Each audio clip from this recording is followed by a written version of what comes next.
Pastor Paul Gopalakrishnan for today's study. ദൈവത്തിന്റെ അതിപരിശുദ്ധമായ നാമം വാഴ്ത്തപ്പെടുമാറാകട്ടെ. ഈ ക്ലാസ്സിൽ പങ്കെടുക്കുന്ന എല്ലാ പ്രിയപ്പെട്ടവരെയും സ്വാഗതം ചെയ്യുന്നു. കർത്താവ് എല്ലാവരെയും ധാരാളമായിട്ട് അനുഗ്രഹിക്കുമാറാകട്ടെ.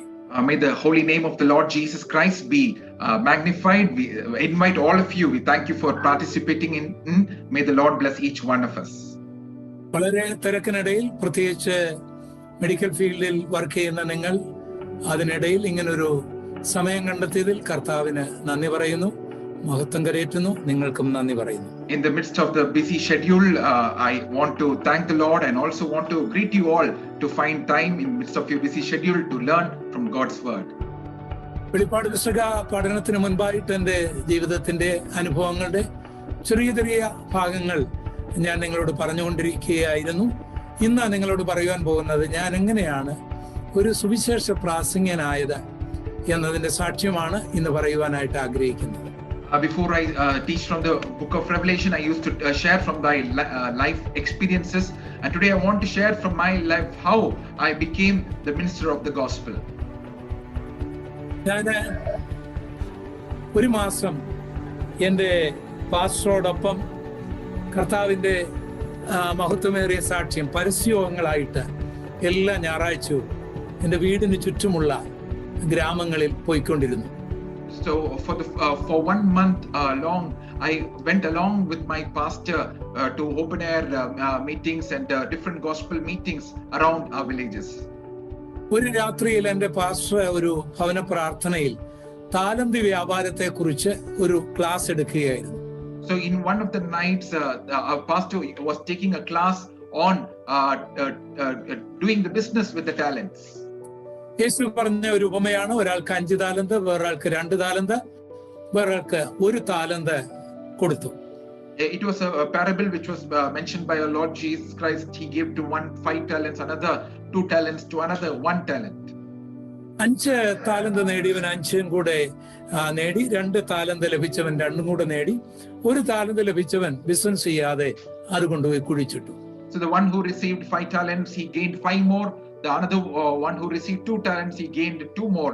But the one who did 1 talent, he did not do anything with it. He just went and hid it in the ground. യജമാനൻ വന്ന് കണക്ക് ചോദിക്കുകയും വ്യാപാരം ചെയ്തവരെ അനുമോദിക്കുകയും താലന്ത് കുഴിച്ചിട്ടവനെ ഏറ്റവും പുറത്തുള്ള ഇരുട്ടിലേക്ക് തള്ളുകയും ചെയ്യുന്നതാണ് ആ ഉപമ. When the master came back, he asked the account of them, and when he rewarded or commended those who had done the profit, the 5 and the 2 talents, but the one who had the 1 talent, he put him in the outermost darkness, and this was the parable which Jesus mentioned. എന്റെ pastor ഈ class എടുത്തുകൊണ്ടിരിക്കുമ്പോൾ എന്നോട് സംസാരിക്കുന്ന പോലെ എനിക്ക് തോന്നി. When this pastor was taking this class, it was like the Lord speaking to me directly. എനിക്ക് 1 താലന്തേ ഉള്ളായിരിക്കാം, പക്ഷേ അത് ഞാൻ വ്യാപാരം ചെയ്യുന്നുണ്ടോ എന്നൊരു ചോദ്യം എന്റെ മനസ്സിൽ ഉയർന്നു. A question came into my mind. I may have only 1 talent, but am I using it or am I doing business with it? Was the question that came to my mind. ആകെപ്പാടെ എനിക്കറിയാവുന്നത് ഈ പരസ്യവും മാത്രമാണ്. ഈ 1 മാസം കൊണ്ട് ഞാൻ കണ്ടത് അതാണ്. So the only thing I came to know was this open air meeting, and only for this 1 month I had come to see about it.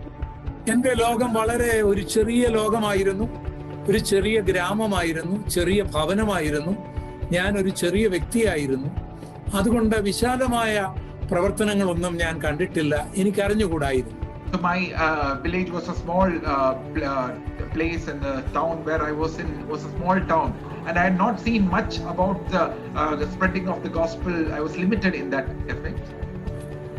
ഞാൻ എൻ്റെ സ്നേഹിതരായിട്ടുള്ള ഒരു 3-4 പേരോട് പറഞ്ഞു, പാസ്റ്റർ പ്രസംഗിച്ച് കേട്ടോ, നമ്മളിങ്ങനെ നടന്നാൽ പോരാ, നമുക്ക് താലന്ത് വ്യാപാരം ചെയ്യണം, നമുക്കും ഒരു പരസ്യത്തിന് പോയി പരസ്യം നടത്തണം എന്ന് ഞാൻ എൻ്റെ കൂട്ടുകാരോട് പറഞ്ഞു. So I told my 3-4 friends, did you hear what the pastor preached? We cannot just be satisfied with our talents. We also need to do business with it. Shall we also go ahead with that? അങ്ങനെ ഞങ്ങൾ 4 സഹോദരന്മാർ പരസ്യം നടത്താനായിട്ട് തീരുമാനിച്ചു. In that way, 4 of our brothers, we decided to conduct the open air meeting. എൻ്റെ വീടിനടുത്തുള്ള പുറ്റടി എന്ന് പറയുന്ന ഒരു ചെറിയ ടൗണിലേക്ക് ഞങ്ങൾ പരസ്യം നടത്താനായിട്ട് പോയി. So So we went to conduct the open air meeting in a small place called Puttadi. 4 of us, we went there. മൈക്കോ മറ്റ് മ്യൂസിക് ടീമുകളോ ഒന്നുമില്ല. ഞങ്ങൾ 4 പേരും കൂടെ അവിടെ നിന്ന് കൈയടിച്ച് ഞങ്ങൾക്കറിയാവുന്ന ഒരു പാട്ട് പാടി. That day we didn't have any mic or any music team. We just clapped our hands and sang the songs which we knew. എന്റെ സ്നേഹിതരും സുഹൃത്തുക്കളുമാണ് ആ നാട്ടിലുള്ളത്. അവരൊക്കെ അത്ഭുതത്തോടെ ഞങ്ങളെ നോക്കുന്നുണ്ട്. My own friends and other people, known people were there. They were looking at us in an astonishing way. ഞാനായിരുന്നു അവരുടെ അന്നത്തെ പ്രാസംഗികൻ, ആ പരിശീലനത്തിലെ പ്രാസംഗികൻ. I was the preacher for that open air meeting. അപ്പോൾ എനിക്ക് ക്രിസ്തീയ മാർഗത്തിലേക്ക് ഞാൻ വന്നിട്ട് 1 മാസമായി. That time after coming to the Christian faith, it was just 1 month. ആ 1 മാസത്തിനുള്ളിൽ എന്ത് പ്രസംഗിക്കാനാണ്, എനിക്ക് അതിനെക്കുറിച്ചൊന്നും അറിഞ്ഞുകൂടാ. So in that 1 month, what will I preach? I didn't know much about it. എങ്കിലും എന്റെ കയ്യിൽ ഒരു ചെറിയ ട്രാക്ട് പോലുള്ള ഒരു ചെറിയ ബുക്കിലേറ്റ്, അതിൽ മുഴുവൻ വാക്യങ്ങളാണ്. ഒരു 10-20-30 വാക്യങ്ങളുള്ള ഒരു ബുക്കിലേറ്റ് എന്റെ കയ്യിലുണ്ടായിരുന്നു. Yet I had a small like a tract or like a booklet which had around 20 verses, and this was in my hand. ആ കർത്താവായ തന്റെ ഏകജാതനായ പുത്രനിൽ വിശ്വസിക്കുന്ന ഏവരും നശിച്ചു പോകാതെ നിത്യജീവൻ പ്രാപിക്കുവാൻ തക്കവണ്ണം അവനെ നൽകുവാൻ തക്കവണ്ണം ദൈവം ലോകത്തെ സ്നേഹിച്ചു. ഇങ്ങനെയുള്ള വാക്യങ്ങളാണ്. ഇപ്പോൾ ക്രിസ്തുവേശുള്ളവർക്ക് ഒരു ശിക്ഷാവിധിയുമില്ല. ഇങ്ങനെയുള്ള വാക്യങ്ങളാണ് അതിൽ ഇങ്ങനെ എഴുതിയിരുന്നത്. So the common verses which we share for the gospel, for God so loved the world that he gave his only begotten son, today is the day of salvation. So these type of verses were mentioned in the booklet. അപ്പൊ ഞാൻ അതിൽ നോക്കി വാക്യം കുറച്ച് വായിക്കും, പിന്നെ അല്പം ശബ്ദം കുറച്ച് വായിക്കും, പിന്നെ അല്പം നീട്ടി വായിക്കും. അങ്ങനെ ഒരു പ്രസംഗം, അടുത്ത വാക്യം വായിക്കും. So I used to vary my tone and read these verses. One verse I used to put it a little in a lower voice, another in a loud voice, another taking more time and reading. So I used to go to the next verse and go on. That was my preaching that day. അപ്പോൾ 2ാമത്തെ വാക്യത്തിലേക്ക് പോകുമ്പോൾ എന്റെ 2ാമത്തെ പ്രസംഗമാണ്. When I went to the second verse, that was my second message. അത് ഒരു 3 പ്രാവശ്യം ആവർത്തിക്കുമ്പോൾ ആ പ്രസംഗം തീരും. അടുത്ത 3ാമത്തെ വാക്യത്തിലേക്ക് പോകും. അങ്ങനെ ഒരു 8-10 പ്രസംഗം ഞാൻ അങ്ങ് നടത്തി. So when I repeat that verse for 3 times in different ways, I'll go to the next verse. Like that, 8 to 10 messages I conducted that day. ആൾക്കാർ എന്ത് ചിന്തിക്കുമെന്ന് ഞാൻ ചിന്തിച്ചില്ല. I did not was not concerned about what other people will think. എന്റെ ലാംഗ്വേജിന്റെ കുഴപ്പമോ എന്റെ പ്രഭാഷണ ശൈലിയുടെ തെറ്റുകളോ ഒന്നും എനിക്ക് വലുതായിരുന്നില്ല. It was not any fluency of my language or my way of speaking. That was not a concern for me. എനിക്കൊരു താലന്തേ ഉള്ളൂ, അത് വ്യാപാരം ചെയ്യണം. അതിപ്പോഴെനിക്ക് ഇങ്ങനെ അറിയാവൂ, അത് ഞാൻ ചെയ്യുകയാണ്. I have only one talent. I need to do business with it, and this is the only way I know to it. I'm doing it. അതിനുശേഷം ഞങ്ങൾ വെള്ളിമല എന്ന് പറയുന്ന ഒരു സ്ഥലത്തൂടെ പോയി പരിശോധന നടത്തി. After that we went and conducted an open air meeting in a place called Vellimala. അങ്ങനെ 2 പരസ്യവും ഞാൻ രക്ഷിക്കപ്പെട്ടതിന്റെ 1 മാസം കഴിഞ്ഞപ്പോൾ നടത്തി. So like that, 2 open air meetings once I was saved we conducted. അതായിരുന്നു എന്റെ സുവിശേഷ പ്രസംഗത്തിന്റെ ആരംഭം. So that was the beginning of my life of the ministry of the gospel. ആ 2 യോഗങ്ങൾ കഴിഞ്ഞപ്പോൾ പിന്നെ യേശുവിനെ കുറിച്ച് പറയാനുള്ള ഒരു ഉത്സാഹം വർദ്ധിച്ചു.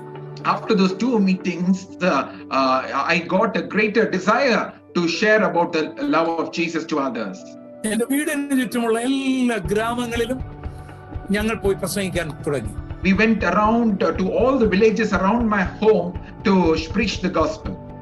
എന്റെ കൊച്ചറയില് പരസ്യത്തിന് ഞാൻ ഒറ്റയ്ക്ക് നിന്ന് പാട്ടുപാടി പ്രസംഗിക്കാനായി തുടങ്ങി. In my own town of Kochara, I alone stood and sang songs and preached the gospel in the open air. അങ്ങനെ ഞാൻ രക്ഷിക്കപ്പെട്ടതിന്റെ, ഞാൻ ക്രിസ്ത്യാനിയായതിന്റെ 1 വർഷത്തിനുള്ളിൽ എന്റെ വീടിന് ചുറ്റുമുള്ള ഒരു 8-10 കിലോമീറ്റർ ചുറ്റളവിലുള്ള എല്ലാ ഗ്രാമങ്ങളിലും അറിയാവുന്ന രീതിയിൽ യേശുവിനെ കുറിച്ച് പറയുവാൻ ദൈവം എനിക്ക് ഭാഗ്യം നൽകി. So in the first year of me coming to the faith, around 8 to 10 kilometer radius of my home, in every place, the way the Lord led me in whatever possible manner, I could share the gospel. God gave me the grace to share the love with them. അതിനുശേഷമാണ് ഞാൻ Bible സ്കൂളിൽ പഠിക്കുവാനായി പോകുന്നത്. After that only I got the opportunity to study in the Bible school. അത് സംബന്ധിച്ചുള്ള കാര്യങ്ങൾ ദൈവം അനുവദിക്കുകയാണെങ്കിൽ അടുത്ത ചൊവ്വാഴ്ച നമുക്ക് ചിന്തിക്കാം. The experiences related to that, if God willing, we will see in the next week. ഈ സാക്ഷ്യം കൊണ്ട് ഞാൻ ഉദ്ദേശിക്കുന്ന ഇതാണ്: നിങ്ങൾക്ക് എന്തുണ്ട് അത് ഒരു താലന്താണെങ്കിലും മതി, അത് വ്യാപാരം ചെയ്യണം. അല്പത്തിൽ വിശ്വസ്തനായാൽ ദൈവം പിന്നീട് അധികത്തിന് കാര്യവിചാരകനാക്കിക്കൊള്ളും. What I want to share with you with this testimony is that even if you have one talent, use it for the glory of God. If you're faithful in the little things, God will make you faithful over much. ഏത് വലിയ പർവ്വതം നിങ്ങൾ കയറണമെങ്കിലും ആദ്യം ഒരു സ്റ്റെപ്പുണ്ട്. എത്ര മൈലുകൾ നിങ്ങൾ നടക്കണമെങ്കിലും ആദ്യം നടക്കേണ്ട ഒരു സ്റ്റെപ്പുണ്ട്. എത്ര മൈലുകൾ നിങ്ങൾ കടലിൽ തുഴയണമെങ്കിലും ആദ്യം തുഴയുന്ന ഒരു സ്റ്റെപ്പുണ്ട്. അതില്ലെങ്കിൽ ഒരിടത്തും നമ്മൾ എത്തുകയില്ല.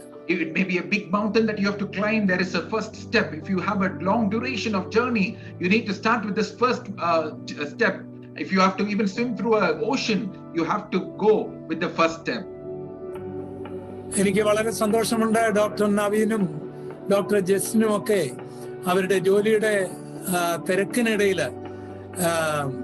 എന്നോട്, ഞാൻ ഡോക്ടർ നവീനെ വിളിക്കുമ്പോൾ അദ്ദേഹം വളരെ തിരക്കിൽ വരുന്നതേ ഉള്ളൂ.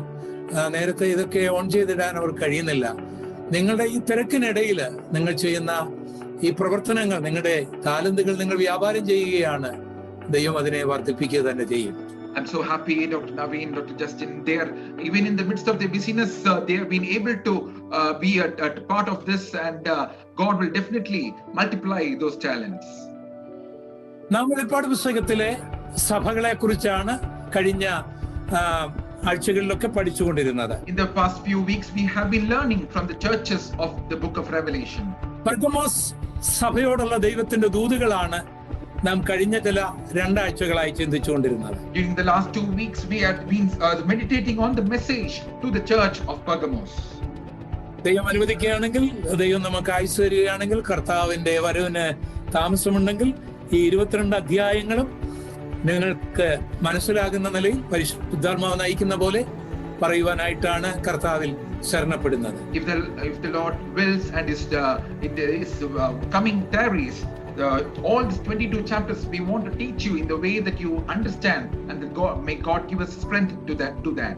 ഞാൻ ഒരിക്കൽ കൂടി വെളിപ്പാട് പുസ്തകം 2:12 മുതൽ 12-13 വാക്യങ്ങൾ ഞാനിവിടെ വായിക്കുന്നു. പെർഗമോസ് സഭയുടെ ദൂതൻ എഴുതുക: മൂർച്ചയേറിയ ഇരുവായ്ത്തലയുള്ള വാൾ ഉള്ളവൻ അരുളി ചെയ്യുന്നത്, നീ എവിടെ പാർക്കുന്നു എന്നും അത് സാത്താന്റെ സിംഹാസനമുള്ളിടമെന്നും ഞാൻ അറിയുന്നു. നീ എന്റെ നാമം മുറുകെ പിടിച്ചിരിക്കുന്നു. നിങ്ങളുടെ ഇടയിൽ സാത്താൻ പാർക്കുന്നിടത്ത് തന്നെ എന്റെ സാക്ഷിയും വിശ്വസ്തനുമായ അന്തിപ്പാസിനെ കൊന്ന കാലത്ത് പോലും നീ എങ്കിലുള്ള വിശ്വാസം നിഷേധിച്ചില്ല. Please read in English.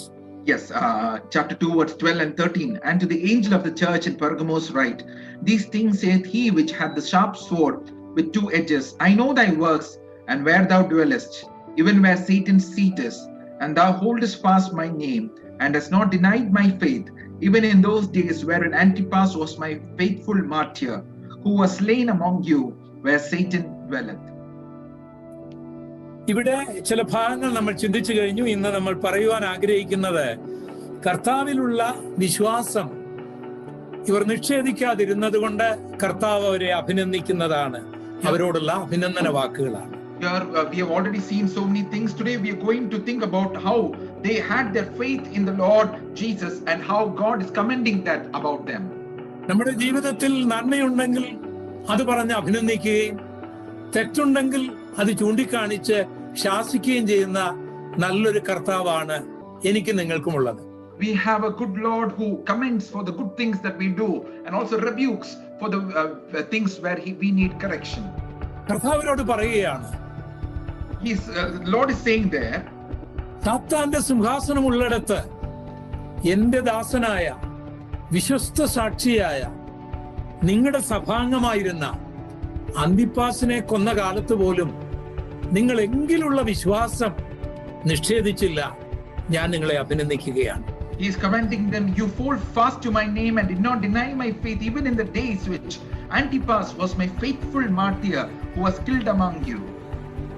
കർത്താവിനുള്ള വിശ്വാസം നിഷേധിക്കാതിരിക്കുക ഇത് നമ്മുടെ നിത്യതയുമായി ബന്ധപ്പെട്ട കാര്യമാണ്. So holding fast to the name of the Lord Jesus and in the faith in the Lord, it is a matter which is related to our eternity. കർത്താവിലുള്ള വിശ്വാസം നമ്മൾ നിഷേധിക്കുമ്പോൾ നമുക്ക് നഷ്ടപ്പെടുന്ന സ്വർഗവും ലഭിക്കുന്ന നരകവുമാണ്. When we put our faith in the Lord Jesus, we lose hell and we receive heaven. നമ്മൾ കർത്താവിലുള്ള വിശ്വാസം നഷ്ടപ്പെടുത്തുമ്പോൾ നമുക്ക് ലഭിക്കുന്ന നരകവും നഷ്ടപ്പെടുന്ന സ്വർഗവുമാണ്. But when we reject the faith in the Lord Jesus, what we receive is hell and we lose heaven. സാത്താന്റെ സിംഹാസനമുള്ളിടത്ത് അന്തിപ്പാസിനെ പോലുള്ളവർ ഈ നാമം വിശ്വസിച്ചത് കൊണ്ട് കൊല്ലുന്നൊരു കാലത്ത് ഈ വിശ്വാസം സൂക്ഷിക്കുക ചെറിയൊരു കാര്യമല്ല. So where the throne of Satan was dwelling, when Antipas was holding fast to the faith of the Lord Jesus, it was not an easy thing. യേശുവിലുള്ള വിശ്വാസം കൊണ്ട് എന്തൊക്കെ നമുക്ക് ലഭിക്കും? What all do we receive because we have our faith in the Lord Jesus? നമുക്ക് പാപമോചനം ലഭിക്കാം, ശാപമോചനം ലഭിക്കാം, രോഗസൗഖ്യം ലഭിക്കാം. We can receive the forgiveness of our sins. We can receive the healing of our sicknesses. നമുക്ക് അനുഗ്രഹങ്ങൾ പ്രാപിക്കാം, സാത്താന്റെ ലോകത്തിൽ നിന്ന് വിടുതൽ പ്രാപിക്കാം. We can receive the blessings. We can receive deliverance from the kingdom of Satan.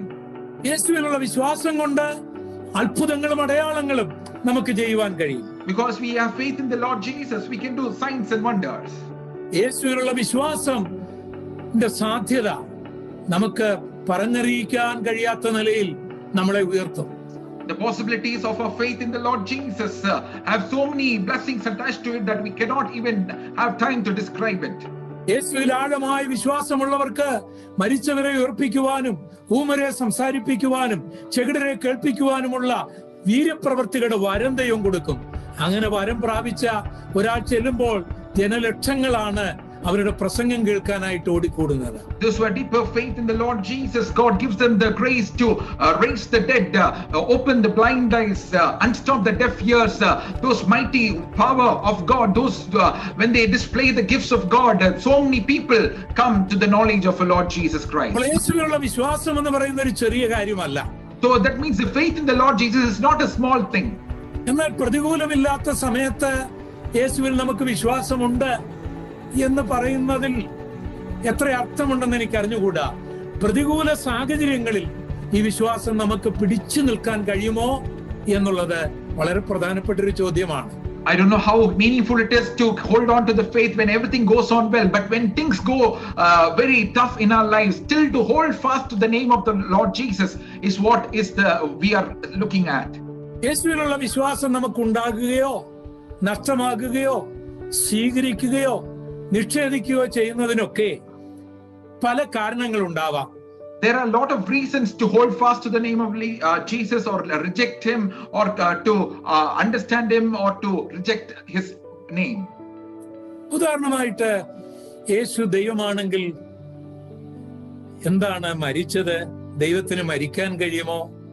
യേശു ദൈവമായിരുന്നെങ്കിൽ സാധാരണ ആൾക്കാര് തുപ്പുമായിരുന്നോ, കൊല്ലുമായിരുന്നോ എന്നൊരാൾ ചോദിച്ചാൽ നിങ്ങളുടെ വിശ്വാസം ആടിയുലയുമോ അതോ ആ വിശ്വാസത്തിൽ പിടിച്ചു നിൽക്കുമോ? If when you were sharing your faith, if suddenly someone asks, because even though Jesus was God, why did he die? Why was he spit upon?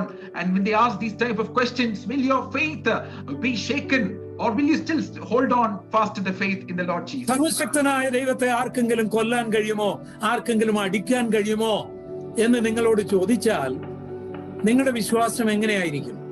If someone asks you, can they kill the Almighty God? Can the Almighty God be beaten? When they ask you these type of questions, how will your faith be? എന്നോട് ചോദിച്ചാൽ എന്റെ വിശ്വാസം വർദ്ധിക്കും. ഇങ്ങനെയുള്ള ഒത്തിരി ചോദ്യങ്ങൾ, ഒത്തിരി ഇതുപോലുള്ള മണ്ടത്തര ചോദ്യങ്ങൾ ചോദിക്കുന്നവരെ ഞാൻ കണ്ടിട്ടുണ്ട്. When people ask me this type of questions, my faith actually increases. I've seen many people asking these type of foolish questions. കാരണം ദൈവം സർവശക്തനാണ്, തന്നെ കൊണ്ട് അസാധ്യമായതൊന്നുമില്ല. Because the Lord is almighty, there is nothing impossible with him. അതെല്ലാവർക്കും വിശ്വാസമാണ്. In that they have faith. ദൈവത്തിന് ദൈവമായി സ്വർഗസിംഹാസനത്തിൽ ഇരിക്കുവാനും അപ്പോൾ തന്നെ മനുഷ്യനായി വന്ന് ഗോൽഗോത്തായിൽ മരിക്കുവാനും കഴിയും. കഴിയുന്നില്ലെങ്കിൽ ആ ദൈവം സർവശക്തനാണെന്ന് പറയുന്നതിൽ എന്താണ് യുക്തി? So God is so powerful that he can still sit on the throne in heaven, but still he can descend down and die the death on the Golgotha. And if he is not powerful to do that, then what is the meaning of him being called as the Almighty God? ദൈവമായി സ്വർഗത്തിലായിരിക്കുമ്പോൾ തന്നെ മനുഷ്യനായിട്ട് ഭൂമിയിലായിരിക്കാനും കഴിയുകയില്ലെങ്കിൽ ദൈവം സർവശക്തനാണോ? When God is God in throne of heaven, he still can be a person in human form on earth. If he is not able to, then is he the Almighty God? ദൈവത്തിന് അസാധ്യമായതൊന്നുമില്ല. There is nothing impossible with our God. ദൈവത്തിന് ദൈവമായിരിക്കാനും അതേ സമയത്ത് മനുഷ്യനായി വന്ന് മരിക്കാനും കഴിയുകയില്ലെങ്കിൽ ആ ദൈവമല്ല. God is able to be God in heaven. At the same time, he can be a human person and come and die for our sins. If he cannot do that, he is not God. നമ്മുടെ ചെറിയ ചിന്താമണ്ഡലം കൊണ്ട് നമ്മളെ പോലെയാണ് ദൈവമെങ്കിൽ അത് സാധിക്കുകയില്ല. In our limited thinking, if he is like us, he cannot be God. ദൈവത്തിന് ദൈവമായിരിക്കാനും ദൂതനായിരിക്കാനും മനുഷ്യനായിരിക്കാനും ദൈവം ആഗ്രഹിക്കുന്ന ആരായിരിക്കാനും ദൈവത്തിന് കഴിയും. God is able to be God, an angel or human, in whatever forms he is able. എന്നാൽ ദൈവം മനുഷ്യനായി വന്നത് ഒരു ഉദ്ദേശത്തോടു കൂടിയായിരുന്നു. But God came as a human being with a purpose. അത് മാനവ ലോകത്തിന്റെ പാപത്തിന്റെ പരിഹാരത്തിന് വേണ്ടി മരിക്കാനായിരുന്നു. That was for the redemption of the sins of the whole mankind. ദൈവം സ്വർഗത്തിൽ ദൈവമായിട്ട് തന്നെ ഉണ്ട്. God is God in heaven. ആ ദൈവം മാനവ ലോകത്തെ രക്ഷിക്കാൻ മനുഷ്യനായി ഭൂമിയിൽ വരുന്നു. That same God is coming down to save the human beings on this earth. രണ്ട് ദൈവങ്ങൾ ഉണ്ടെന്നല്ല എന്റെ അർത്ഥം. It does not mean that there are two gods. ഒരു ദൈവത്തിന് എത്ര ആയിരമായിട്ടും ഏത് രൂപത്തിലും ഏത് ആകൃതിയിലുമായിരിക്കാൻ കഴിയും. In same one God there can be different forms which is possible. അത് കഴിയുകയില്ലെങ്കിൽ ആ വ്യക്തിയെ ദൈവമായിട്ട് വിശ്വസിക്കാൻ എനിക്ക് ബുദ്ധിമുട്ടുണ്ട്. If that is not possible, then to believe him as God, there is difficulty for me. കാരണം ദൈവത്തിന് അസാധ്യമായിട്ട് ഒന്നും പാടില്ല. Because there is nothing impossible with our God. അതുകൊണ്ട് യേശു ക്രൂശിൽ മരിച്ചു, ദൈവം മരിച്ചു എന്നൊക്കെ ആൾക്കാർ ചോദിക്കുമ്പോൾ എന്റെ വിശ്വാസം വർദ്ധിക്കുകയാണ്. That is why if someone asks me, how can God die on the cross, my faith is increasing in that. ചിലർ ചോദിക്കാറുണ്ട്, യേശു ശക്തനാണോ? എല്ലാരും തുപ്പി തല്ലി മുൾക്കിരീടം വെച്ചു കൊണ്ടുപോയി ക്രൂശിച്ചു. സ്വയം രക്ഷപ്പെടാൻ കഴിയാത്ത യേശുവിന് മറ്റൊരാളെ എങ്ങനെ രക്ഷിക്കാൻ കഴിയും എന്നൊരാൾ നിങ്ങളോട് ചോദിച്ചാൽ നിങ്ങളുടെ വിശ്വാസം ആടിയുലയുമോ? Some people will ask, oh, is God all powerful? He was beaten, he was put a crown of thorns, he was spit upon, he was going through all those sufferings. Can he still save people from their sins? എന്നോട് അങ്ങനെ ചോദിച്ചാൽ എന്റെ വിശ്വാസം വർദ്ധിക്കുകയാണ്. If someone asks me like that, my faith increases. എന്റെ യേശു മരിച്ചവനെ ഉയർപ്പിച്ചയാളാണ്. My Lord Jesus, he raised a person from the dead. 6000 ഭൂതങ്ങൾ നിലവിളിച്ചുകൊണ്ട് എന്റെ യേശുവിന്റെ നിഴലാട്ടം കണ്ടപ്പോൾ ഓടിപ്പോയി. അത്ര ശക്തനാണ് എന്റെ യേശു. When the presence of the Lord Jesus was there in that land, a person who was possessed with 6000 demons was really shaking at his presence. യേശു കോപത്തോട് സൂര്യനെ നോക്കിയിരുന്നെങ്കിൽ അത് കത്തിക്കരിഞ്ഞു പോയേനെ. If Jesus looked at the sun with very angriness, it would have burnt off. യേശു തന്റെ കാലുകൊണ്ട് ഭൂമിയിൽ കോപത്തോട് ചവിട്ടിയിരുന്നെങ്കിൽ ഇതിന്റെ ലിതോസ്ഫിയറും അസനോസ്ഫിയറും മാൻഡിലുമെല്ലാം കഷ്ണം കഷ്ണമായി ചിതറിപ്പോയേനെ. If the Lord Jesus had just stamped the earth with that stamp of authority, all the atmospheres and the lithospheres would have disappeared. യേശു ഒന്ന് ഊതിയിരുന്നെങ്കിൽ Roman സാമ്രാജ്യത്തിന്റെ ഭരണാധികാരികൾ കരിയില പോലെ പറന്നുപോയേനെ. If he had blown, the people of the Roman Empire would have been blown like chaff. പക്ഷേ യേശുവിടെ മരിക്കാനാണ് വന്നത്. But Jesus came with the purpose to die for the sins of the man. ആ മരണത്തിലൂടെയാണ് പാപമോചനമുള്ളത്. Through that death is what we receive the remission for our sins. അതുകൊണ്ടാണ് യേശു മരിച്ചത്. That is why Jesus went through that death. അത് മനസ്സിലാകാത്തവർക്ക് ഇങ്ങനെയുള്ള കൊച്ചു കൊച്ചു ചോദ്യങ്ങൾ ചോദിക്കും. For those who cannot understand it, they will ask this type of silly questions. ഇങ്ങനെയുള്ള ചോദ്യങ്ങൾ വന്നാൽ നിങ്ങളുടെ വിശ്വാസം കർത്താവിൽ എങ്ങനെ ഇരിക്കും?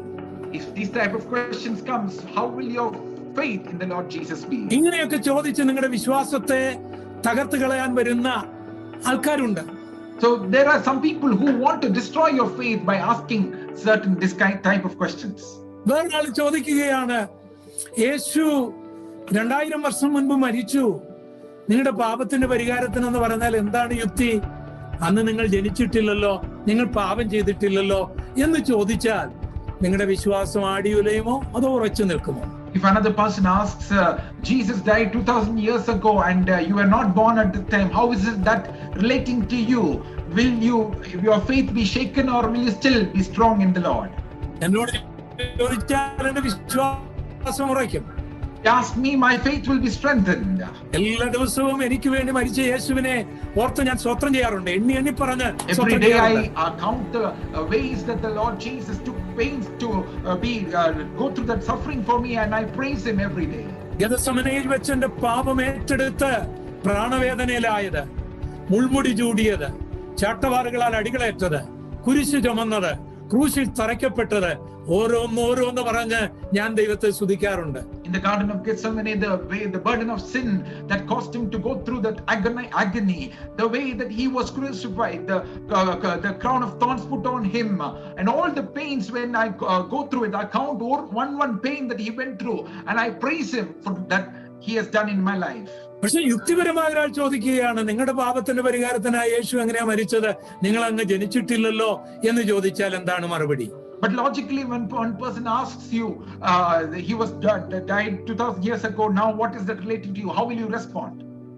അതിന്റെ ലോജിക്ക് ശരിയാണെങ്കിൽ തിയോളജിക്കലായിട്ട് വരണം, തിയോളജിക്കലായിട്ട് അതിന് മറുപടി ഉണ്ട്. So if the logic is true, then it has to come through, the answer should also come through theologically.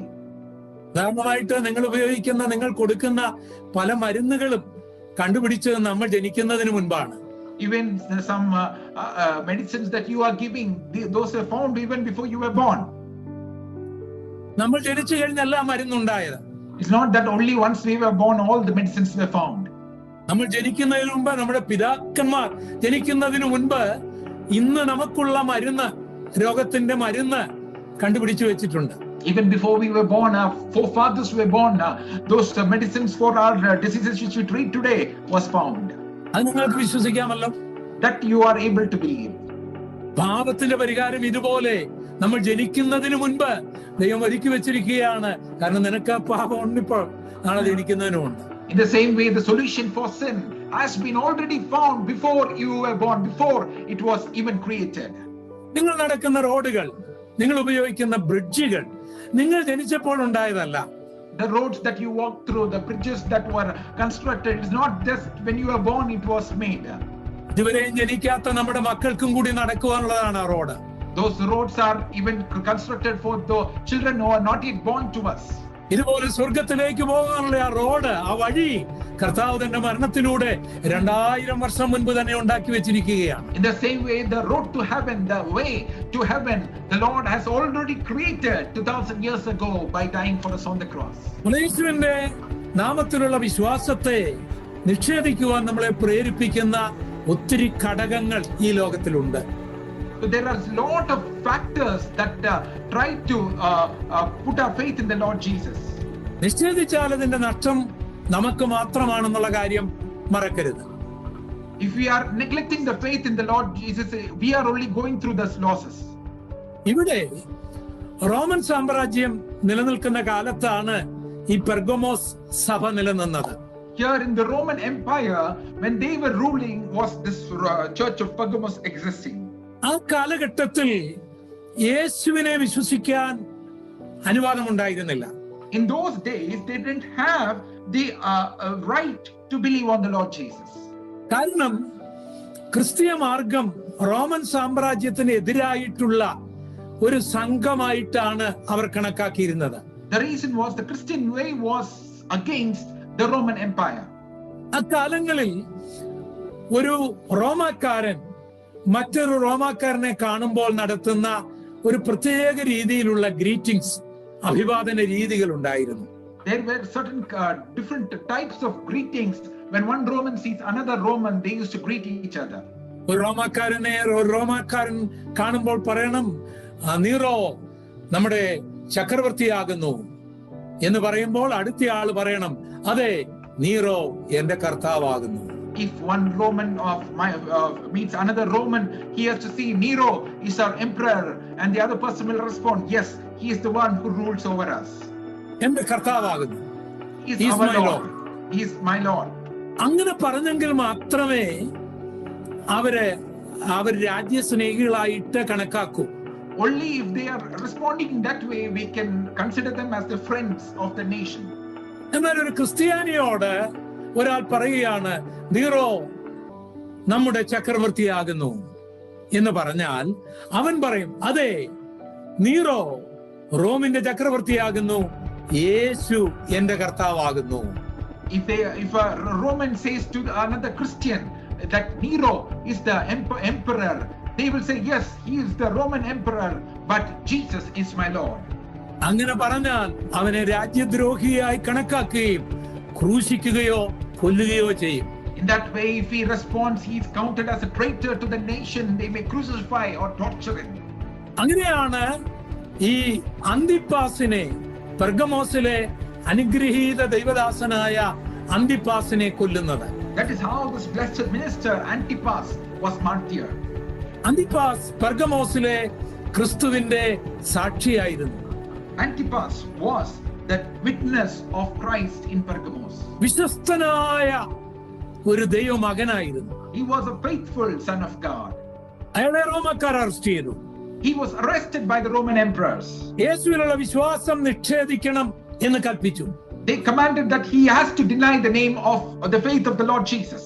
അയാൾ അതിന് തയ്യാറായില്ല. He was not ready to do that. അയാളെ കൊന്നത് ചരിത്രകാരന്മാർ പറയുന്നത് കാളയുടെ രൂപത്തിലുള്ള ഒരു പ്രതിമ ഉണ്ടാക്കി, ഈ ബ്രാസ് കൊണ്ട് ഉണ്ടാക്കി, Tambaram കൊണ്ടുണ്ടാക്കി. The manner in which they killed him, they constructed a bullock with a brass element. അതിനകത്തേക്ക് ഈ അന്തിപ്പാസിനെ കയറ്റിയിട്ട് അത് അടച്ചിട്ട് ഈ ബ്രാസ് കൊണ്ടുണ്ടാക്കിയ ഈ കാളയെ താഴെ നിന്ന് ചൂട് കൊടുത്ത് ചൂട് പിടിപ്പിക്കാനായി തുടങ്ങി. Inside that they put him in and they closed it, and from below they started burning it and increasing the heat. യേശുവിന്റെ നാമം നിഷേധിക്കുകയും റോമൻ ചക്രവർത്തിയുടെ നാമം അംഗീകരിക്കുകയും ചെയ്താൽ അയാളെ സ്വതന്ത്രനാക്കാം എന്നുള്ള വാക്തത്വം ഇങ്ങനെ പറഞ്ഞുകൊണ്ടിരുന്നു. If he denies the Lord Jesus and if he accepts the Roman emperor, he can be rescued from that. They were repeating that. അങ്ങനെ ചെറുതായിട്ട് ചൂട് പിടിച്ചു. Slowly the heat was increasing. ആ തൊലി പൊള്ളി മാംസം പൊള്ളാനായി തുടങ്ങി. His skin was burnt, his flesh was being burnt. യേശുവിനെ തള്ളി പറഞ്ഞില്ല. Still he did not deny the Lord Jesus. അതുകൊണ്ടാണ് കർത്താവ് ഇവിടെ ഇങ്ങനെ പറയുന്നത്. That is why the Lord is commenting here. കർത്താവ് പറയുന്ന വാക്കുകൾ നോക്കുക. എന്റെ സാക്ഷിയും വിശ്വസ്തനുമായ അന്തിപ്പാസിനെ കൊന്ന കാലത്ത് പോലും നീ എങ്കിലുള്ള വിശ്വാസം നിഷേധിച്ചിട്ടില്ല.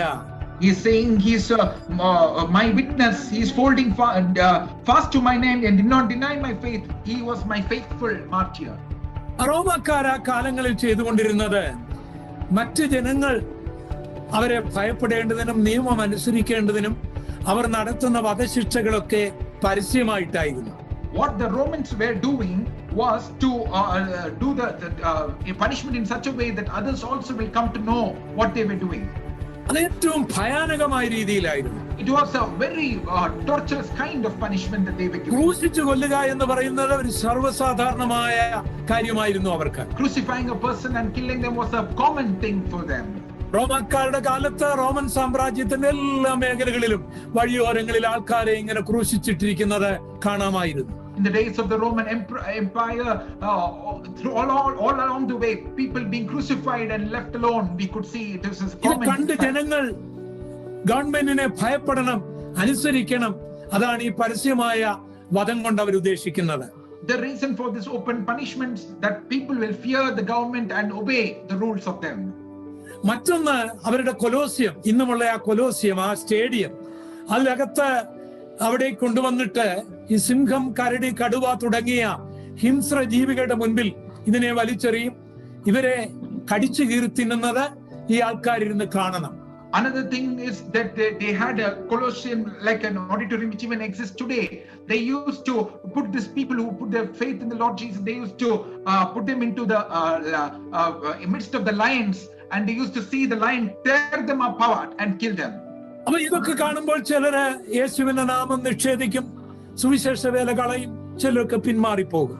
When some people see this, people may reject the name of the Lord Jesus, hinder away from the gospel of the Lord, and go away from God. എന്നാൽ പെർഗമോസിലെ അന്തിപ്പാസ് അങ്ങനെ ആയിരുന്നില്ല. Antipas from Pergamos was not like that. അയാൾ യേശുവിനെ സ്വീകരിച്ചത് ഈ ലോകത്തിൽ ഏതെങ്കിലും ഒരു നേട്ടത്തിന് വേണ്ടിയല്ല. He accepted the Lord Jesus not to gain anything in this world. അയാൾ യേശുവിനെ സ്വീകരിച്ചത് നരകത്തിൽ നിന്ന് രക്ഷപ്പെടേണ്ടതിനാണ്. He accepted the Lord Jesus to escape from hell. റോമാക്കാർ കൊന്നില്ലെങ്കിലും താൻ മരിക്കുമെന്ന് തനിക്കറിയാമായിരുന്നു. He knew that even if the Roman people did not kill him, he will die one day. അതുകൊണ്ട് യേശുവിനെ തള്ളിപ്പറഞ്ഞിട്ട് താൽക്കാലിക കാലം ജീവിച്ച് നരകത്തിൽ പോകുന്നതിനേക്കാൾ നല്ലത് യേശുവിന് വേണ്ടി മരിക്കുന്നതാണ് നല്ലതെന്ന് അറിയാവുന്നവനായിരുന്നു ഈ Antipas. He was having this knowledge that instead of rejecting Jesus and temporarily extending the life, it is good to hold on fast to the Lord Jesus and be in his. അതുകൊണ്ട് അവൻ യേശുവിനെ തള്ളിപ്പറഞ്ഞില്ല. That is why he did not deny the Lord Jesus. നമ്മുടെ ഇന്ത്യയിലും അങ്ങനെയുള്ള മരണം നടന്നിട്ടുണ്ട്. Even in our nation of India, so many deaths, martyrs are done. നമുക്കറിയാം, ഒറീസയുടെ ബാരിപ്പാടിന്റെ മേഖലയിലേക്ക് ഓസ്ട്രേലിയയിൽ നിന്ന് സ്റ്റെയിൻ ഗ്രഹാം വരികയാണ്. In the state of Orissa, there was missionary Staines who came from Australia. വളരെ മനോഹരമായ ഒരു സ്ഥലമാണ് ഓസ്ട്രേലിയയിലെ ക്യൂൻസ്ലാൻഡ്. ഞാൻ അവിടെ പോയിട്ടുണ്ട്. കേരളം പോലെ തെങ്ങും മാവും ഒക്കെയുള്ള മനോഹരമായ ഒരു സ്ഥലം.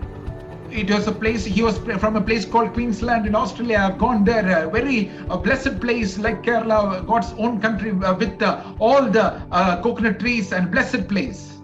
അങ്ങനെയുള്ള ഒരു സ്ഥലത്ത് നിന്നാണ് ഈ സ്റ്റെയിൻ ഗ്രഹാം ഒറീസയുടെ ബാരിപ്പാടിന്റെ മേഖലയിൽ ഇലക്ട്രിസിറ്റി ഇല്ലാത്ത, നല്ല വഴികളില്ലാത്ത ഗ്രാമീണരുടെ അടുക്കലേക്ക് ആ ഉന്നതനായ മനുഷ്യൻ വരുന്നത്. From that blessed place was this great person who came to the state of Orissa, where there was no electricity, there's no proper roads to dwell among the villages in Daripad. അദ്ദേഹത്തിന്റെ കുഞ്ഞുങ്ങൾക്ക് പഠിക്കുവാൻ നല്ല സ്കൂളുകൾ ഓസ്ട്രേലിയയിലെ പോലെ അവിടെ ഉണ്ടായിരുന്നില്ല. His children did not have good schooling the way they would have received it in Australia. അവർ കുഷ്ഠരോഗികളുടെ ഇടയിൽ പ്രവർത്തിച്ചു. They were working among the leprous people. അവരായിരുന്നു വാസ്തവത്തിൽ ഭാരതത്തെ സ്നേഹിച്ചത്. They were the people who truly loved India. അവരാണ് വാസ്തവത്തിൽ ഭാരതീയരെ സ്നേഹിച്ചത്. They were truly loved the Indians. മതഭ്രാന്തന്മാർക്ക് അത് മനസ്സിലായില്ല. Those radical people did not understand that. അവർ ആ ഫിലിപ്പ് ഗ്രഹാമിനെയും ആ രണ്ട് പിഞ്ചോമന കുഞ്ഞുങ്ങളെയും ചുട്ടരിച്ചു കളഞ്ഞു. They burnt Graham Staines and their two children. Air condition റൂമുകളിൽ പാർക്കേണ്ട ആ കുഞ്ഞുങ്ങൾ ആ വാനിൽ അപ്പനോടൊപ്പം കിടന്നുറങ്ങുമ്പോൾ സുവിശേഷ വിരോധികൾ, ദുഷ്ടന്മാർ ആ ജീപ്പ് കത്തിക്കുകയാണ്.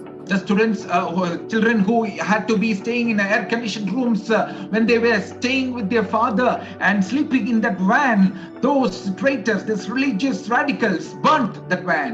ആ തീജ്വാലയിൽ നിന്ന് പുറത്തു വരുവാൻ ആഗ്രഹിച്ച പിഞ്ചോമന കുഞ്ഞുങ്ങളുടെ ചങ്കിലേക്ക് അവർ ശൂലം കൊണ്ട് കുത്തി അതിനകത്തേക്ക് ഇടുകയായിരുന്നു. Those children who wanted to escape out of that van, those radical people used to put the arrows and putting them back into the fire. ഇങ്ങനെയുള്ള മതവും ഇങ്ങനെ ചെയ്യുവാൻ പ്രേരിപ്പിക്കുന്ന ദൈവങ്ങളും ഭൂമിയിൽ ആർക്കും ഒരു ഗുണവും ചെയ്യുകയില്ല. So these type of religions and this type of forces that try to torture will not be of benefit to anyone in this world. നമ്മുടെ ഭാരതത്തിന് എന്നും ഒരു നാണക്കേടായി കറുത്ത ഒരു അധ്യായമായി കിടക്കും. That is like a black chapter, a matter of shame forever in the history of India. സുവിശേഷ വിരോധികൾ ഓർത്തത് stain ഗ്രഹാമിനെ കൊല്ലുമ്പോൾ എല്ലാം തീർന്നു പോകുമെന്നാണ് ഓർത്തത്. The people who were opposing the gospel, when they finished off Graham Staines, they thought everything will be over. എന്നാൽ അദ്ദേഹത്തിന്റെ ഭാര്യ Gladys പറഞ്ഞ വാക്ക് കേൾക്കണമോ? But do you want to hear the words of her wife Gladys Staines? എന്റെ ഭർത്താവിനെയും കുഞ്ഞുങ്ങളെയും കൊന്ന ഘാതകരോട് ഞാൻ ക്ഷമിക്കുന്നു, അതാണ് യേശു എന്നെ പഠിപ്പിച്ചത്. I want to forgive those who have killed my husband and my 2 children. That is what the Lord has taught me. ഇന്ത്യയിൽ അന്ന് വാജ്പേയിയാണ് ഭരിക്കുന്നത്. In India that day, Vajpayee was the prime minister. അദ്ദേഹം പറഞ്ഞു, ലജ്ജ കൊണ്ട് എന്റെ തല കുനിയുന്നു. He said, I bow my head in shame. അദ്ദേഹം ആ കുടുംബത്തെ ആദരിച്ചു. That prime minister honored this family. എന്തെല്ലാം സംഭവിച്ചാലും, അന്തിപ്പാസിനെ പോലുള്ളവരെ കൊന്നാലും, ക്രിസ്തുവിന്റെ നാമം നിഷേധിക്കാത്ത ഒരു കൂട്ടം ആൾക്കാർ ഭൂമിയിൽ ഉണ്ടായിരിക്കും. Whatever happens, even people like Antipas may be martyred, but there will be a few remnant people who will still hold fast to the name of the Lord Jesus. അതാണ് കർത്താവ് പറയുന്നത്. That is what the Lord is commanding here. സാത്താന്റെ സിംഹാസനമുള്ളിടത്താണ് നീ താമസിക്കുന്നതെങ്കിലും, even though you are staying in the place where Satan's throne dwells, എന്റെ ദാസനായ വിശ്വസ്തനായ അന്തിപ്പാസിനെ കൊന്നിട്ടും നിങ്ങൾ ഒളിച്ചോടിയില്ല, എന്നെ തള്ളിപ്പറഞ്ഞില്ല, എന്നിലുള്ള വിശ്വാസം നിങ്ങൾ നിഷേധിച്ചില്ല എന്ന് പറഞ്ഞ് കർത്താവ് ഈ സഭയെ അഭിനന്ദിക്കുകയാണ്. Even though the Antipas, my faithful martyr, was killed, still you did not reject me, still you held fast to the name of the Lord Jesus, and the Lord is commending them there for them. നമ്മുടെ ഈ Zoom മീറ്റിംഗില് ഒരു Eliyamma Abraham ഖത്തറിൽ നിന്ന് ഉണ്ട്. മുഖം ഒന്ന് കണ്ടോട്ടെ എല്ലാരും. In a Zoom meeting, one sister Eliama Abraham has joined us from the place of Qatar. ഞങ്ങള് ഖത്തറിലായിരുന്ന വേളയില് ഈ ഏലിയാമ്മ സിസ്റ്റർ അവിടെ അന്ന് നേഴ്സായി ജോലി ചെയ്യുകയാണ്. When we were in the ministry in Qatar, sister Eliama was working there as a nurse. തിരുവനന്തപുരത്ത് നിന്ന് ഞങ്ങളുടെ ഒരു ജോയിച്ചനുമുണ്ട്, ഒരു മോളി സിസ്റ്ററും ഉണ്ട്. അവരെല്ലാം എനിക്കിവിടെ കാണാം. എനിക്ക് 2-3 പേരെ ഇവിടെ കാണാനൊക്കത്തുള്ളൂ. നിങ്ങളെ കാണാം. ഇവരെല്ലാം അന്ന് ഖത്തറിലുണ്ട്. Sister Molly and Brother Joy from Trivandrum, they were all there that day in Trivandrum. Eliyamma സിസ്റ്ററിന് ഇലന്തൂരിൽ നിന്ന് ഒരു ഫോൺ കോൾ വരികയാണ് തന്റെ ഭർത്താവിൽ നിന്ന്. Sister Eliama got a phone call from Elendur from her husband. നീ വിശ്വാസം തള്ളിപ്പറഞ്ഞില്ലെങ്കിൽ ഞാൻ ആത്മഹത്യ. So she said, if you do not deny this faith, I will commit suicide. അദ്ദേഹത്തിന് അങ്ങനെ ഒരു ആത്മഹത്യ ടെൻഡൻസി ഉള്ള ആളുമാണ്. And he also had those suicidal tendencies. ഒരിക്കൽ എയർപോർട്ടിൽ തന്റെ ഭാര്യയെ സ്വീകരിക്കാൻ താൻ ചെന്ന് ഭാര്യ വിശ്വാസിയാണെന്ന് അറിഞ്ഞപ്പോൾ ആ വണ്ടിയിൽ നിന്ന് ചാടാനൊക്കെ പരിശ്രമിച്ച മനുഷ്യനാണ് അദ്ദേഹം. Once when he went to receive his wife from the airport, when he came to know that his wife has come into the faith, he was trying to jump off and kill himself. വളരെ മൈലുകൾക്കപ്പുറേ ഈ anti ഞങ്ങളുടെ അടുക്കൽ വന്ന് ചോദിച്ചു, എന്ത് ചെയ്യണം? Husband ഇങ്ങനെ പറയുന്നു, അദ്ദേഹത്തിന് ആത്മഹത്യ ടെൻഡൻസിയുമുള്ള ആളാണ്. From miles apart, when this call came, this auntie came and asked us, what should we do? My husband is asking like this, he wants to commit suicide, what should I do? ഞങ്ങൾ ആകപ്പാടെ കുഴഞ്ഞു. We were all already in our faith was shaken.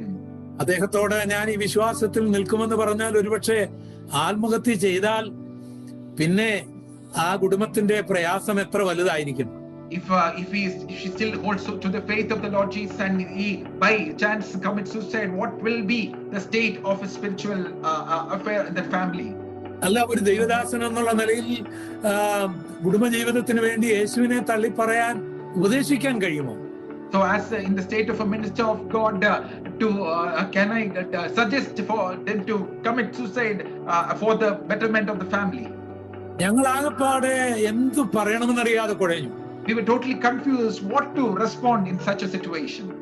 പക്ഷേ Eliyamma sister വിശ്വാസത്തിൽ നിന്നു. But Sister Eliama held fast to the faith of the Lord Jesus. അത്ഭുതമെന്ന് പറയട്ടെ, തന്റെ ഭർത്താവും മക്കളും എല്ലാം ഈ വിശ്വാസത്തിൽ വന്നു. അദ്ദേഹം മുണ്ടിപ്പള്ളി ഞങ്ങളുടെ ചർച്ചിലും വന്നിട്ടുണ്ട്. ഖത്തറിൽ ഈ അടുത്ത സമയത്ത് കർത്താവിന്റെ സമയമായപ്പോൾ കർത്താവിന്റെ അടുക്കിലേക്ക് താൻ പോയി. അപ്പോൾ വിശ്വാസത്തിൽ ഉറച്ചു നിൽക്കുക എന്ന് പറയുന്നത് ചെറിയൊരു കാര്യമല്ല. The miracle is that he came to the Lord. The children all came to the Lord. He has come to a church here and recently passed away. But what is this that holding on to the faith? It's not an easy thing. അപ്പോൾ ആ സമയത്ത് ഉണ്ടായിരുന്ന ഒരു സിസ്റ്ററാണ് മോളി sister. മോളി sister ഈ വിശ്വാസത്തിൽ വന്നപ്പോൾ തന്റെ ഭർത്താവ് വലിയ എതിരായി. അദ്ദേഹവും ഇപ്പോൾ ഇത് കേട്ടോണ്ടിരിക്കുകയാണ്, എനിക്ക് കാണാം. ജോയിച്ചന് Sister Mori, who has joined us here, even when she came to the faith, her husband was against it. Even he has joined here now. We can see him in this meeting. അദ്ദേഹം Qatar എയർപോർട്ടിന്റെ പണിക്കൊക്കെ ഒരു എഞ്ചിനീയറാണ്. അദ്ദേഹം അറിയപ്പെട്ട ഒരാളാണ്. വലിയ പ്രശ്നമായി അവസാനം ആ പ്രിയ ജോയിച്ചൻ രക്ഷിക്കപ്പെട്ടു. He was an engineer who was in the Qatar airport, a well-known person. Finally, he also came to know the Lord Jesus. അതിന്റെ പേരിൽ താൻ അറസ്റ്റ് ചെയ്യപ്പെട്ടു. In that way, he was arrested. ഭയാനകമായ സമയമായിരുന്നു അത്. That was a very difficult time. അന്ന് Saudi Arabia പോലെ തന്നെ ഖത്തറിൽ സുവിശേഷം നിരോധിച്ചിരിക്കുന്ന കാലമാണ്.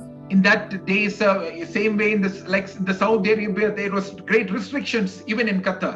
അറസ്റ്റ് ചെയ്യപ്പെട്ടാൽ എത്ര വലിയ ജോലിയാണെങ്കിലും ജോലി പോകുമെന്ന് മാത്രമല്ല, ജയിലിലും പോകും. If you are arrested, not whatever high position you may be in your job, not only your job you will lose, you will be put in jail. ആ കേസ് കുറെ നാളുകൾ നടന്നു ഖത്തറിൽ. That case was going on for a certain time in Qatar. താൻ യേശുവിനെ സ്വീകരിച്ചു, സ്നാനപ്പെട്ടു എന്നുള്ളതാണ് തെറ്റ്. The mistake was he had received the Lord Jesus and was baptized. ആ കാലങ്ങളിൽ വിശ്വാസികളായിരുന്ന ചിലരൊക്കെ തന്നോട് അടുക്കാതെ, തന്റെ കുടുംബത്തോട് അടുക്കാതെ അകന്നുപോയി.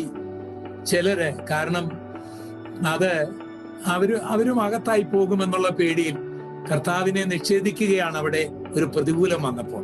Those days, some believers, because they didn't want themselves to be put in any kind of harm or jail, they distanced themselves from this family, and it was like they were rejecting the name of Jesus. Unmute ചെയ്തിട്ട് ഒരു ഹല്ലേലൂയ പറഞ്ഞേ. Joy kids, shout out hallelujah. ഹല്ലേലൂയ. എലിയമ്മ സിസ്റ്ററും അമ്മാമ്മയെ ഒരു unmute ചെയ്ത് hallelujah പറഞ്ഞേ. അൺമ്യൂട്ട് ചെയ്തില്ല. ദൈവം അനുഗ്രഹിക്കട്ടെ, ദൈവം അനുഗ്രഹിക്കട്ടെ. നമ്മുടെ ദൈവം അത്ഭുതങ്ങളുടെ ദൈവമാണ്. Our God is a God of miracles. വിശ്വാസം, കർത്താവിന്റെ നാമം നിഷേധിക്കാതിരിക്കുക എന്ന് പറയുന്നത് ചെറിയ കാര്യമൊന്നുമല്ല. Oh, the thing that you are not denying the name of the Lord Jesus is not a small little thing. നിങ്ങൾക്ക് എതിർപ്പുകളോ പ്രശ്നങ്ങളോ ഒന്നുമില്ലാതിരിക്കുന്ന സമയത്ത് എല്ലാ ക്രിസ്ത്യാനികളുടെയും ഇടയിൽ നിന്നുകൊണ്ട് കർത്താവ് വലിയവനാണ്, നല്ലവനാണെന്നൊക്കെ പറയുന്നതിന് വലിയ ചെലവ് മുടക്കൊന്നുമില്ല. It's not much great thing when everyone are for you and everyone are supporting you, say that Lord Jesus is good, he is mighty. എന്നാൽ യേശുവിനെ കുറിച്ച് പറഞ്ഞാൽ നിന്റെ ജോലി പോകുമെങ്കിൽ, നിന്റെ ജീവൻ പോകുമെങ്കിൽ, നിനക്ക് തകർച്ച ഉണ്ടാകുമെങ്കിൽ, ജയിൽ ശിക്ഷ ഉണ്ടാകുമെങ്കിൽ, ആ സന്ദർഭത്തിലും അവന്റെ നാമത്തെ നിഷേധിക്കാതിരിക്കുന്നവരാണ് ക്രിസ്ത്യാനികൾ. But when you say the Lord Jesus, if you have a chance of losing your job, losing your life, going through difficult situation, being put in jail, even in that you are standing firm. That is what is true Christian faith. അങ്ങനെയുള്ളവരെ കർത്താവ് ആദരിക്കും. Those kind of people the Lord will bless. കർത്താവ് പറയുകയാണ്. Sound ഇല്ല, ഞാൻ പറയുന്നത് കേൾക്കുന്നില്ല. Okay, sorry. കർത്താവ് പറയുകയാണ്, എങ്കിലുള്ള വിശ്വാസം നീ നിഷേധിച്ചില്ല. The Lord is saying, still you have not denied the faith in me. അതൊരു ചെറിയ കാര്യമല്ല പ്രിയപ്പെട്ടവരെ. That is not a little thing, dear friends. അതൊരു ചെറിയ കാര്യമല്ല. That is not a small thing. ഞാൻ യേശുവിനെ രക്ഷകനായി സ്വീകരിച്ച രാത്രിയിലുണ്ടായ ഒരു സംഭവം ഞാൻ ആദ്യം നിങ്ങളോട് പറഞ്ഞു. I had mentioned to you the incident that happened when I accepted the Lord Jesus on that same night. ഞങ്ങളുടെ കുടുംബ ചരിത്രത്തില് ആദ്യമായിട്ടാണ് ഹൈന്ദവ കുടുംബത്തിൽ നിന്ന് ഞാൻ ഈ വിശ്വാസത്തിലേക്ക് വരുന്നത്. In the history of our family, I was the first person from the Hindu faith who had come to this faith in the Lord Jesus. മറ്റാരും ഞങ്ങളുടെ വീട്ടിൽ നിന്ന് യേശുവിനെ സ്വീകരിച്ചവരായിട്ട് അന്നുണ്ടായിരുന്നില്ല. No one else had accepted the Lord Jesus in those days. ഇന്ന് ഞങ്ങളുടെ കുടുംബത്തിലുള്ള എല്ലാവരും കൂടെ കൂടിയാൽ ഒരു ചെറിയ സഭായോഗം നടത്താനുള്ള ആൾക്കാരുണ്ട്. But today, so all the people who know the Lord Jesus from our family, if we all gather, it's almost like a congregation where we can conduct church. അത് ഞാൻ തനിയെ മാത്രമേ ഉള്ളൂ. That day I had come alone to the Christian faith. എനിക്ക് ഒത്തിരി ഭയമുണ്ടായി. I was going through a lot of fear. എന്റെ വീട്ടുകാർ എന്നെ ഇറക്കി വിടുമോ? Will my own household people put me out? എനിക്കൊരു വിവാഹം നടക്കേണ്ട സന്ദർഭം വരുമ്പോൾ എനിക്ക് ഒരു വിവാഹം ഉണ്ടാകുമോ? When I come to the age of marriage, will marriage happen? ഈ ക്രിസ്ത്യാനികളുടെ പുറകെ പോയാൽ ഞാൻ അപമാനിക്കപ്പെടും, പുറത്താക്കപ്പെടും, ഒറ്റപ്പെട്ടു പോകും എന്നൊക്കെയുള്ള ഭയം പിശാച് എന്റെ മനസ്സിൽ കൊണ്ടുവന്നു. All this fear started coming to me from Satan into my mind. If I go follow these Christians, I will be put out, I will be ostracized. അന്ന് ഞാൻ ഒരു തീരുമാനമെടുത്തു. That day I took this decision. ഒരു രഹസ്യ ക്രിസ്ത്യാനിയായിരിക്കുക. I will be a secret Christian. പുറമേ ഗോപാലകൃഷ്ണനായിരിക്കുക. Outside I will be a Gopala Krishnan. യേശുവിനെ സ്വീകരിച്ച കാര്യം ആരും അറിഞ്ഞിട്ടില്ല. No one will know that I have received the Lord Jesus. ആരും അറിയാൻ പാടില്ല. No one need to know that. പക്ഷേ അകത്ത് യേശു ഉണ്ട്. യേശുവിനെ വേണം. Inside I want Jesus. He is there. എപ്പോൾ വരെയാണെന്ന് അറിയാമോ? Till when was it, you know? ഞങ്ങളുടെ സ്ഥലം വീതം ചെയ്ത് എനിക്ക് എന്റെ വിഹിതം കിട്ടുന്നത് വരെ. Till the time when our portion, our home is divided, until that I get my portion. ഒരു കൊച്ചു വീടുണ്ടാക്കി ഒരു വിവാഹം കഴിച്ച് താമസിക്കുന്നത് വരെ. Till a time where I have built a small home, I've got married, till I stay there. അതുവരെ യേശുവിനെ സ്വീകരിച്ച കാര്യം ആരും അറിയരുത്. Till then, the fact that I have received the Lord Jesus, no one should come to know about it. ഒരു ഗോപാലകൃഷ്ണനായിട്ട് തന്നെ ജീവിക്കണം. I will live as old Gopala Krishnan. എങ്ങനെയുണ്ട് എന്റെ ബുദ്ധി? നിങ്ങൾ ചിലരെ പോലല്ലേ? How is that thought? Is it like some of you here? പക്ഷേ ദൈവത്തിന്റെ ആത്മാവാണ്. ദൈവാത്മാവിനെ കുറിച്ചൊന്നും അറിഞ്ഞുകൂടാ. കരുണാസമ്പന്നനായ ദൈവം എന്നോട് അന്ന് ഇടപെട്ടു. But the Spirit of the Lord, I didn't know much about him, but the Lord of mercy spoke and touched me. ഒരല്പ സ്ഥലത്തിനു വേണ്ടിയോ, ഒരു വീടിന് വേണ്ടിയോ, ഒരു വിവാഹത്തിന് വേണ്ടിയോ, അല്പം മാന്യതയ്ക്ക് വേണ്ടിയോ ഈ യേശുവിന്റെ നാമം മറച്ചു വെക്കുന്നത് ഭീരുത്വമല്ലേ? നീ ഒരു സ്വാർത്ഥനല്ലേ? നീ ജീവിക്കുന്നത് ഒരു വീടിനോ, ഒരു സ്ഥലത്തിനോ, ഒരു വിവാഹത്തിനോ വേണ്ടിയാ നീ ജീവിക്കുന്ന ഒരു ചെറിയൊരു ഭീരുവല്ലേ നീ എന്ന് എനിക്ക് എന്നെ തന്നെ ഞാൻ പഠിച്ചു. I came to know that is it not being a coward just for waiting for a portion of a land, building a house, or just for that you are denying the Lord Jesus or hiding him? Is it not being a coward of you? ഒരു ആദർശത്തിന് വേണ്ടി എല്ലാറ്റിനെയും വലിച്ചെറിയുന്നവരാണ് യഥാർത്ഥ മനുഷ്യർ. For some certain need, people give up all that they have.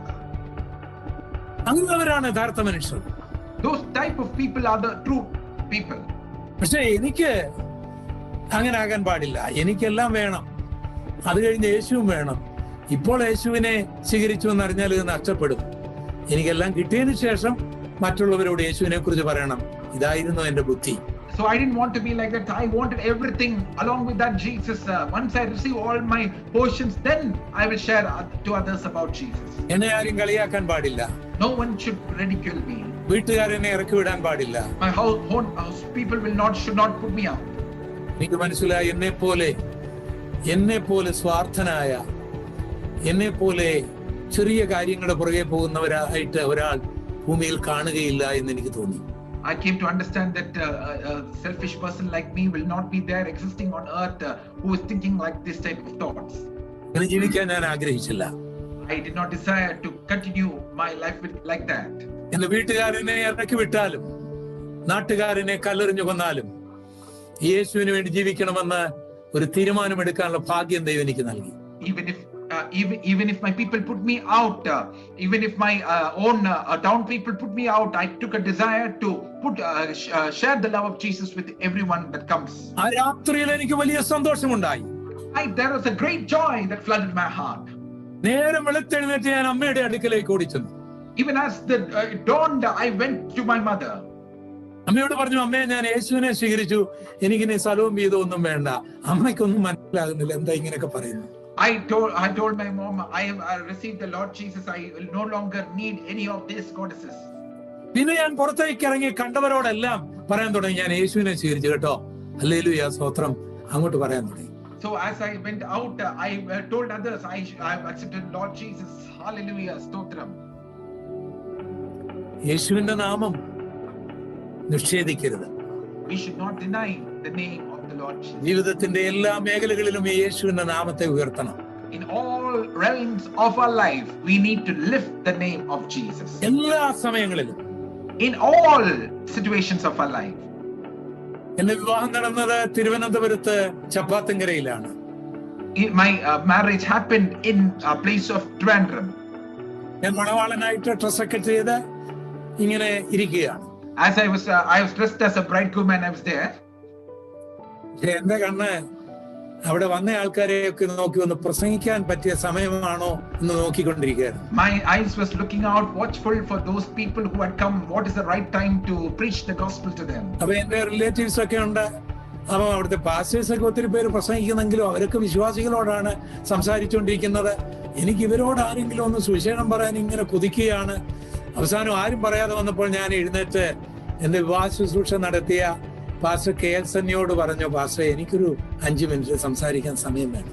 So when the other pastors who had come, they were speaking to other believers. I was more concerned about the relatives who had come for the wedding.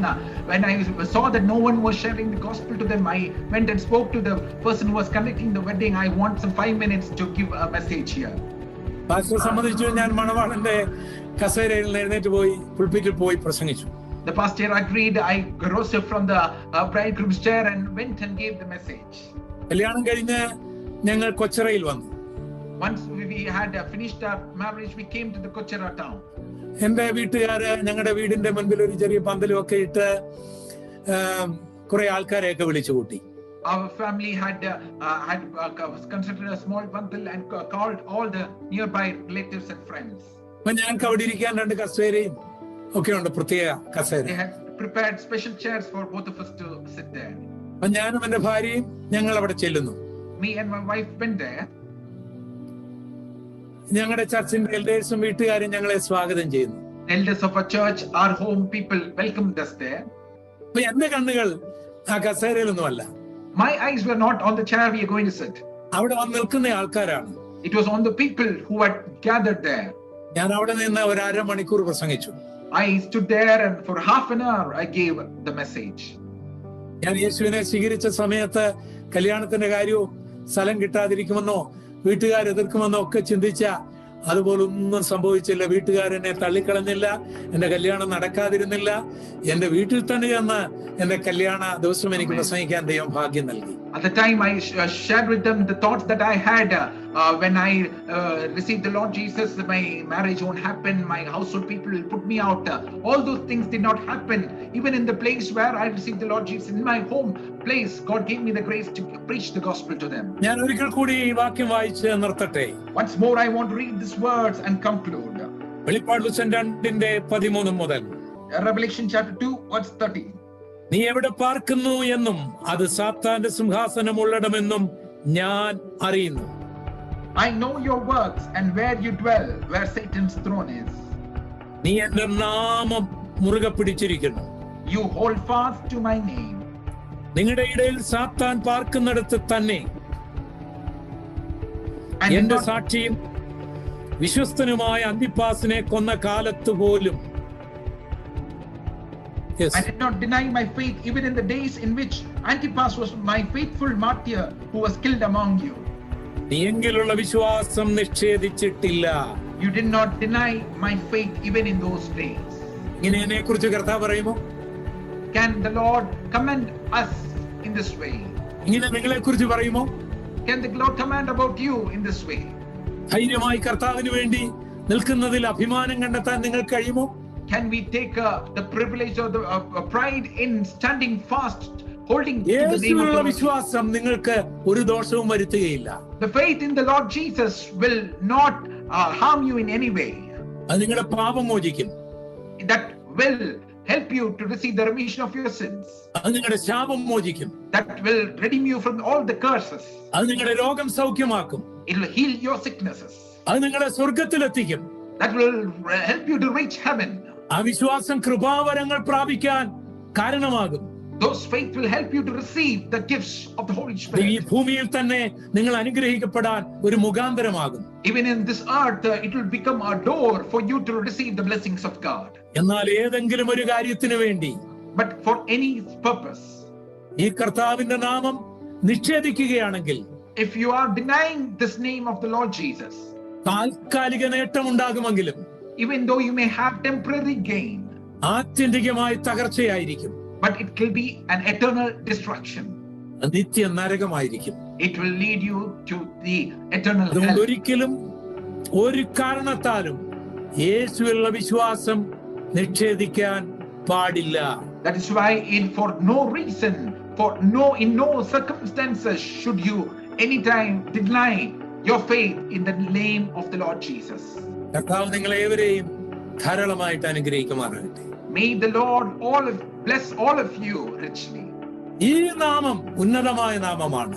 This name is a mighty name. ഈ യേശുവിനെ സ്വീകരിക്കാത്ത ആരെങ്കിലും ഉണ്ടെങ്കിൽ യേശുവിനെ സ്വീകരിക്കണം. If there's any person listening here who has not yet received the Lord Jesus, you have to receive the Lord Jesus. ലജ്ജ കൂടാതെ ധൈര്യമായി സ്വീകരിക്കണം. Not without any shame, with boldness, you need to receive him. അതിനുവേണ്ടി മരിക്കേണ്ടി വന്നാൽ മരിക്കാൻ തയ്യാറാകണം. Even if you have to die for that, you have to be ready for that too. നഷ്ടങ്ങൾ ഉണ്ടാകാൻ ഇടയാകുമെങ്കിൽ ആ നഷ്ടം സഹിക്കാൻ തയ്യാറാകണം. Even if you have to go through losses, you have to be ready to suffer losses for his name. അപമാനമേൽക്കുമെങ്കിൽ അത് സന്തോഷത്തോടെ സ്വീകരിക്കണം. If you have to go through times of shame and ridicule, you have to be ready, joyous to accept it. ആ വിശ്വാസത്തിൽ നിന്ന് നമ്മൾ പിന്മാറാൻ പാടില്ല. From that faith, we should not go away. അപ്പോസ്തലനായ പൗലോസിന്റെ മരണസമയത്ത് താൻ പറഞ്ഞ വാക്കുകൾ കേൾക്കുക. Shall we hear the words what Apostle Paul said at the time of his death? ഞാൻ നല്ല പോർ പൊരുതു, ഓട്ടം തികച്ചു, വിശ്വാസം കാത്തു. I have fought a good fight. I have completed my race. I have kept the faith. 2 തിമോഥെയോസ് 4:7 മുതൽ 8 വരെ. It is mentioned in 2 Timothy chapter 4 verse 7. പൗലോസ് പറയുകയാണ്, Paul is saying, മരണത്തിനോ, there is even for death, ജീവനോ, even life, ദൂതന്മാർക്കോ, even angels, വാഴ്ചകൾക്കോ, even principalities, അധികാരങ്ങൾക്കോ, even for power, ഉയരത്തിനോ, even for those who are things are high, ആഴത്തിനോ, even those depths, ഇപ്പോഴുള്ളതിനോ, even for those things now, വരുവാനുള്ളതിനോ, even for things to come. ക്രിസ്തുവിന്റെ സ്നേഹത്തിൽ നിന്നും എന്നെ വേർതിരിക്കുവാൻ കഴിയുകയില്ലെന്ന് ഞാൻ ഉറച്ചിരിക്കുന്നു. I have boldly declared that nothing can separate me from the love of my Lord Jesus Christ. റോമാലേഖനം 8:38 മുതൽ 39 വരെയുള്ള വാക്യങ്ങൾ. It is written in Romans chapter 8 verse 38 to 39. ഇതുപോലെ എനിക്ക് നിങ്ങൾക്കും പെർഗമോസിലെ സഭയിലുള്ളവർക്കും പറയുവാനിടയായതുപോലെ പറയുവാൻ കർത്താവ് സഹായിക്കട്ടെ. In the same way for me and you, the way that the Lord commanded about the people in Pergamos, may the Lord help us to live in that way. Thank you. ദൈവം അനുവദിക്കുകയാണെങ്കിൽ അടുത്ത ആഴ്ചയിൽ നമുക്ക് വീണ്ടും കൂടാം. Thank you. If the Lord willing, we will meet again in the coming week.